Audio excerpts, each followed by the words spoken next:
Do you know Sardar Patel? Of course आप जानते होंगे, लेकिन कितना? सबसे पहले एक छोटा सा कन्फेशन, मुझे पता नहीं आप लोगों के साथ ऐसा हुआ या नहीं, लेकिन मेरे साथ ऐसा हुआ। जब से मैंने पढ़ना सीखा तब से मैंने पाया कि हमें बचपन से फ्रीडम स्ट्रगल के कुछ सिलेक्टेड लीडर्स के बारे में ज्यादा पढ़ाया जाता है। जैसे मैंने महात्मा गांधी के बारे में पढ़ा है, जवाहरलाल नेहरू के बारे में पढ़ा है, सुभाष चंद्र बोस जिनको मैं जेम्स बॉन्ड ऑफ इंडिया कहता हूँ, उनके बारे में पढ़ा है। पर सरदार पटेल एक ऐसे पर्सनालिटी है जिनके बारे में हमें एकेडमिक एजुकेशन के दौरान ज्यादा पढ़ने को नहीं मिलता। 2018 में जब स्टेच्यू ऑफ यूनिटी को लेकर कंट्रोवर्सी हुई तो मैंने सरदार पटेल को डिटेल में पढ़ा and believe me I was amazed, इतने महान शख्सियत की इतनी कम चर्चा क्यों होती है। पॉलिटिकल पार्टी सरदार पटेल के वर्क और लिगेसी को अपने पॉलिटिकल गेन के लिए इस्तेमाल तो करते हैं, लेकिन उनको उनका ड्यू नहीं देते या फिर उनसे कुछ सीखते नहीं है। अगले 3-4 मिनट में मैं आपको सरदार वल्लभ भाई पटेल की 3 क्वालिटी बताऊंगा जो आपके जीवन को एक नया मोड़ देगी और इन पॉलिटिकल पार्टीज के लिए भी एक सीख होगी। Number 1, Sardar Patel passed his matriculation at the age of 22, 7 years later than most of the people। सबने कहा सरदार पटेल के पास कोई एम्बिशन ही नहीं है, सरदार पटेल एक कॉमन लाइफ जीने वाले हैं। यह सब सुनने के बाद भी सरदार पटेल निराश नहीं हुए, क्योंकि उनको पता था कि देश को उनकी जरूरत है। सरदार पटेल ने इस मिसकंसेप्शन को तोड़ दिया कि वो एक आम जीवन जीने वाले हैं, शायद उनके पास कोई सीक्रेट प्लान था। पढ़ाई करने के बाद वो एक लॉयर बने, मास एक्शन ऑर्गेनाइज किया,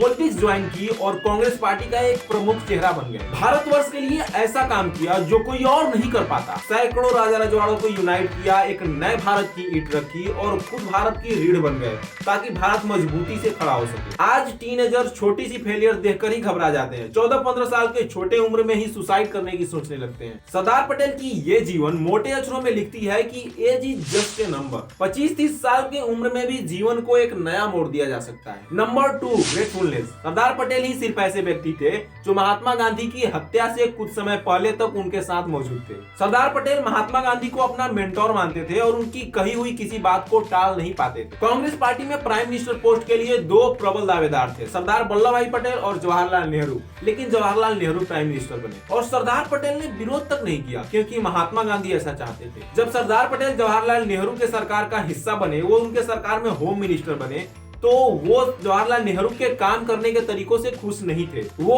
होम मिनिस्टर के पद से इस्तीफा देना चाहते थे, लेकिन महात्मा गांधी से मिलने के बाद उन्होंने इस्तीफा नहीं दिया क्योंकि महात्मा गांधी ऐसा चाहते। महात्मा गांधी के हत्या के कुछ सप्ताह बाद ही सरदार पटेल को हार्ट अटैक हुआ। महात्मा गांधी के पोते राजमोहन गांधी के एक बुक के अनुसार जब सरदार पटेल से उनके हार्ट अटैक का कारण पूछा गया तो उनका कहना था कि महात्मा गांधी की हत्या से वो काफी शौक में थे, जिसके कारण ये सब हो गया। मतलब इतना अपनापन, इतना तो कई लोगों को अपने परिवार से भी नजदीकी नहीं होती। This reflects the closeness and gratefulness of Sardar Patel toward Mahatma Gandhi. आज पॉलिटिकल लीडर्स अपनी छोटी सी पॉलिटिकल गेन के लिए भी पार्टीज बदल लेते हैं, अपने आइडियोलॉजीज को ताक पर रख देते हैं और फिर सरदार पटेल के लिए अपना प्यार दिखाते हैं ताकि उनको वोट मिल सके। असल में ऐसा करके वो सरदार पटेल का इंसल्ट करते हैं। अगर वो उन्हें पढ़े, उनके आइडियाज को फॉलो करे, तो असल मायने में यही सरदार पटेल की सेलिब्रेशन हो। Number 3, honesty. Sardar Patel died on 15 दिसंबर 1915 इन मुंबई। दुनिया छोड़ने से 3 दिन पहले 12 दिसंबर को उन्होंने दिल्ली को अलविदा। सरदार पटेल दिल्ली के ऑफिशियल रेसिडेंस 1 औरंगजेब रोड को छोड़कर मुंबई जाने वाले थे। अपनी बेटी मनी बेन को बुलाया और कहा, मनी कीप दिस बॉक्स, और जो कुछ भी इस बॉक्स में है वो कांग्रेस पार्टी को बिलोंग करता है, and if I die hand it over to Jawaharlal Nehru. Sardar Patel के गुजरने के बाद मनी बेन पंडित नेहरू के पास पहुंची और उस बॉक्स को पंडित नेहरू को हैंडओवर कर दिया। जब पंडित नेहरू ने उस बॉक्स को खोला तो उस बॉक्स में 2.8 मिलियन इंडियन रुपीस थे। मतलब इतनी बड़ी रकम देखने के बाद एटलीस्ट आम आदमी में लालच तो आ ही जाएगी। And this makes him one of the honest leaders in India.